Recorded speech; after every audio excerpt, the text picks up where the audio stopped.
Students, welcome back to my channel.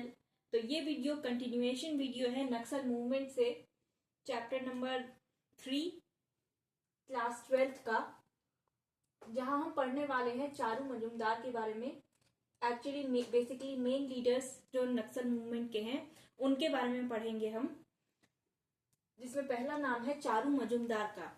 तो किस लिए, क्या रोल है इनका नक्सल मूवमेंट में?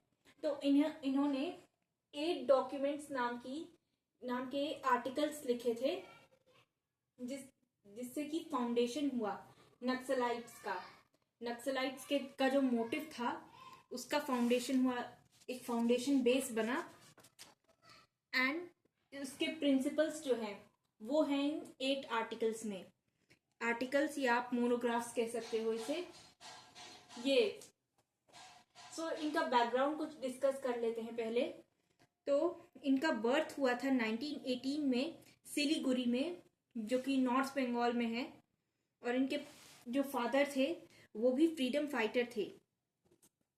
अब 1938 में इन्होंने कॉलेज से ड्रॉप आउट किया और ड्रॉप आउट करके पॉलिटिक्स में गए। कांग्रेस ज्वाइन करी, इंडियन नेशनल कांग्रेस इन्होंने ज्वाइन करी। बट लेटर उसे छोड़ करके CPI, communist party of India के पेजेंट फ्रंट को इन्होंने ज्वाइन कर लिया उसमें काम करने के लिए। और जल्दी ही इनको लेकर के एक अरेस्ट वारंट इशू हो गया, जिसकी वजह से ये ज्यादातर अपनी एक्टिविटीज अंडरग्राउंड होके करते थे। Underground as a leftist activist थे ये। He was from the leftist ideology. Okay, leftist का मतलब है कि वो लोग जो सोशल इक्वालिटी में बिलीव करते हैं, जो सोशल इक्वालिटी के लिए लड़ते हैं, उन्हें कहा जाता है लेफ्टिस्ट। सोशल इक्वालिटी, या जिसे इजैलिटेरियन सोसाइटी इस्टेब्लिश करने के लिए जो लड़ते हैं उन्हें कहा जाता है leftist. So he was a leftist activist. And during the second world war CPI को बैन कर दिया गया था, बट इन्होंने फिर भी सीपीआई की एक्टिविटीज जारी रखी। और जलपाईगुड़ी डिस्ट्रिक्ट कमेटी 1942 में जलपाईगुड़ी डिस्ट्रिक्ट कमेटी के मेंबर बन गए। सीपीआई के जलपाईगुड़ी डिस्ट्रिक्ट कमेटी के मेंबर बन गए। एंड फिर इनका एक मेन कंट्रीब्यूशन था तेभागा मूवमेंट में, जो कि 1946 में हुआ था। एंड ये एक पेजेंट मूवमेंट था, जिसमें कि इनका और कम्युनिस्ट पार्टी का, इसे इनिशिएट किया था ऑल इंडिया किसान सभा ने। और इसमें कम्युनिस्ट पार्टी का बहुत बड़ा रोल था। अब नेक्स्ट 1948 में फिर से सीपीआई को बैन कर दिया गया। And he spent some years in jail, जहां से निकल करके 1954 में इनकी शादी हुई। He got married Leela Majumdar Sengupta. He got married to Leela Majumdar Sengupta, जो कि एक सीपीआई की मेंबर थी। She was his colleague and the couple move to Siliguri. अब ये सिलीगुड़ी, जो कि इनकी बर्थ प्लेस भी थी, वो कई सालों तक इनकी सेंटर ऑफ एक्टिविटीज बन गई। अब ये तो हो गया इनका बैकग्राउंड। अब डिस्कस करते हैं नक्सल मूवमेंट में इनका क्या रोल था। तो मिड 1960s में इन्होंने एक लेफ्टिस्ट फैक्शन ऑर्गेनाइज किया।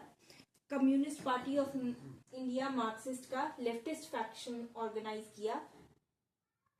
And in the mean time Naxal movement start हो गया।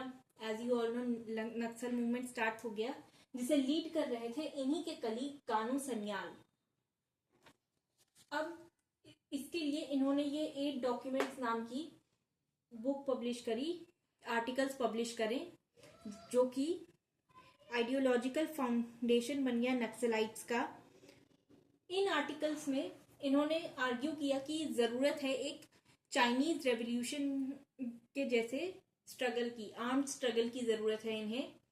चाइनीज रेवोल्यूशन से इंस्पायर्ड हो, जो द माओइस्ट स्ट्रगल, जो कि आपने चाइना वाले चैप्टर में पढ़ा होगा, डीकोलोनाइजेशन ऑफ चाइना चैप्टर जो है आपका chapter number 8, you must have studied that. So that was about Charu Majumdar.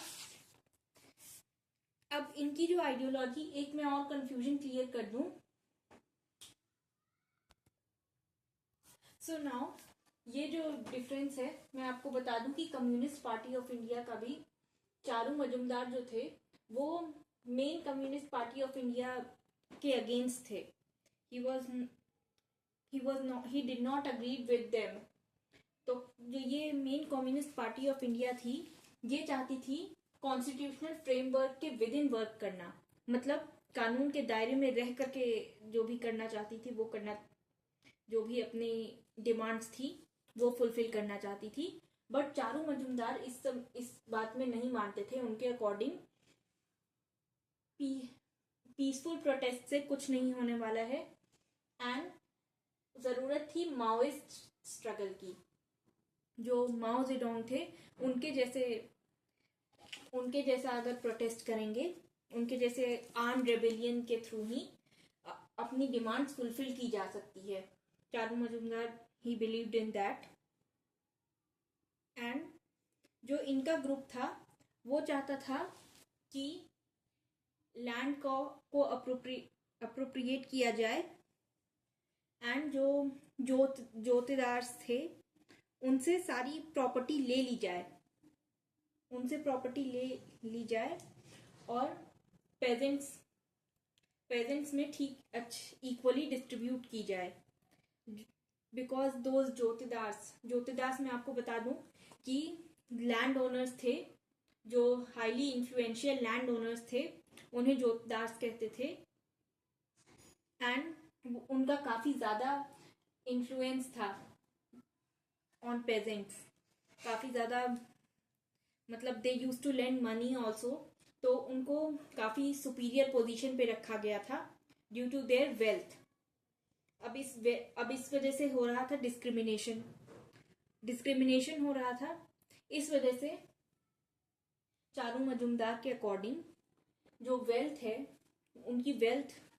उनकी एक्स्ट्रा वेल्थ उनसे ले ली जानी चाहिए and it should be equitably distributed among the pageants. जैसे कि आपको पता है कि जब कॉन्स्टिट्यूशन के अकॉर्डिंग एक लिमिट सेट कर दी गई थी that how much land a person can own. So he wanted to follow that. अब चारू मजुमदार का ग्रुप ये था. Now we will study about Kanu Sanyal, जो कि एक और लीडर थे नक्सलाइट मूवमेंट के. जो इनका ग्रुप था, चारू मजुमदार का जो ग्रुप था, उनका तो मानना था कि लैंड को जोतदार से ले लेना चाहिए, सीज कर लेना चाहिए. बट जो कानू सन्याल का ग्रुप था वो देखना चाहते थे, वो वेट कर रहे थे कि सीजर का रिजल्ट क्या होता है, और उसके अकॉर्डिंग ही they would take up the armed revolution. Now talking about Kanu Sanyal, so he was born in 1932 and was one of the founding members of Communist Party of India, Marxist Leninist. अब ये जो party थी ये Marxist और Leninist की, Karl Marx और Lenin की ideology पर बिलीव करती थी, मतलब रशियन आइडियोलॉजी पर बिलीव करती थी, जिसके जनरल सेक्रेटरी थे Charu Majumdar. He became the general secretary of Communist Party of India, Marxist-Leninist, when it was founded in 1969. अब कानू सन्याल ही थे जिन्होंने इसकी अनाउंसमेंट करी, इस पार्टी के फाउंडेशन की अनाउंसमेंट करी एक कैलकाटा रैली में लेनिन के बर्थडे पे. 1969 में लेनिन का जब बर्थडे था, उस डेट को इन्होंने सीपीआई की फाउंडेशन, सीपीआई मार्क्सिस्ट लेनिनिस्ट की फाउंडेशन की अनाउंसमेंट करी. एंड लेटर उन्होंने एक टेराई रिपोर्ट बनाई, रेवोल्यूशन, इंडिया के रेवोल्यूशन को लेकर एक टेराई रिपोर्ट बनाई जो कि डिनाउंस करता था चारू मजुमदार और उनके लॉयलिस्ट की आइडियोलॉजी थी, उनकी पॉलिसी थी एनार्को निहिलिस्ट पॉलिसी उसे। सो यू कैन सी कि भले कानू सन्याल और चारू मजुमदार कलीग्स थे, but they had there difference of opinion at times they had their difference of opinions, but still Kanu Sanyal also believed in China, the ideologies of Zhou Enlai and Mao Zedong from China, and उन्होंने कई बार declare भी किया था कि China का support है, China की government का सपोर्ट है उनके पास, बट ये बात कभी प्रूफ नहीं हुई कि एक्चुअल में ही हैड दैट सपोर्ट और नॉट। जब नक्सल अपराइजिंग के फेलियर के बाद ही वेंट इनटू हाइडिंग, और उसके बाद कई बार अरेस्ट भी हुए, काफी वायलेंस भी क्रिएट हुआ उसकी वजह से, अरेस्ट की वजह से, and finally he died in 2010। Now talking about the Naxalite violence. So now talking about the Naxal movement. तो नक्सल मूवमेंट में भी इन द मीन टाइम क्या हुआ, 1970 से 71 के बीच Naxal movement was at its peak. सबसे ज़्यादा वायलेंस हुआ, काफ़ी सारे लगभग 4000 इंसिडेंट्स थे ऑल ओवर द कंट्री, और वो सिर्फ वेस्ट बंगाल से ही नहीं, आंध्र प्रदेश, बिहार, ओडिशा और मध्य प्रदेश में भी स्प्रेड हो चुका था। नाउ गवर्नमेंट को भी इससे खतरा लगने लगा, सिर्फ लॉ एंड ऑर्डर पर ही नहीं, डेमोक्रेटिक स्ट्रक्चर पर भी, जो इंडिया का पूरा डेमोक्रेटिक स्ट्रक्चर है उस पर भी खतरा लगने लगा कि अगर ऐसे चलता रहा, ऐसे ही वायलेंस अगर चलता रहा, सो डेमोक्रेटिक स्ट्रक्चर ही खत्म हो जाएगा, इंडिया का ये स्ट्रक्चर ही खत्म हो जाएगा। तो सेंट्रल गवर्नमेंट ने एक जॉइंट ऑपरेशंस ऑर्गेनाइज करे through the help of army और पुलिस वेस्ट बंगाल में, आंध्र प्रदेश में, बिहार में, जहां भी हो रहा था, एंड सारे वेपन सीज कर लिए, कई सारे नक्सलाइट्स को अरेस्ट कर लिया, वेपन सीज करे, ये सब किया।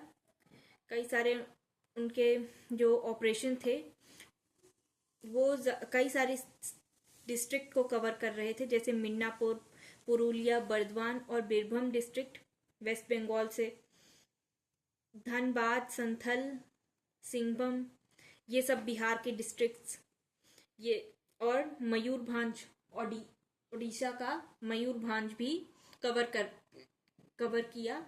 यहाँ पर इन सभी जगहों पर ऑपरेशन चलाए गए, and in the mean time Charu Majumdar arrest हो गए, and a few years later he died.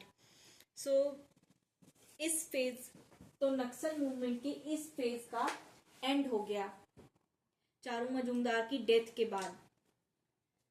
With the death of Charu Majumdar the Naxal movement ended.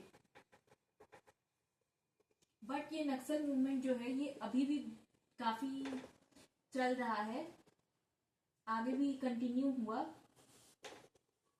And इसकी डिमांड्स अभी भी हैं। Even now government is trying to stop the Naxalites, but आज भी जो Naxalites हैं वो प्रोटेस्ट करते रहते हैं। सो आई होप आपको समझ आ गया हो। मिलते हैं अगली वीडियो में।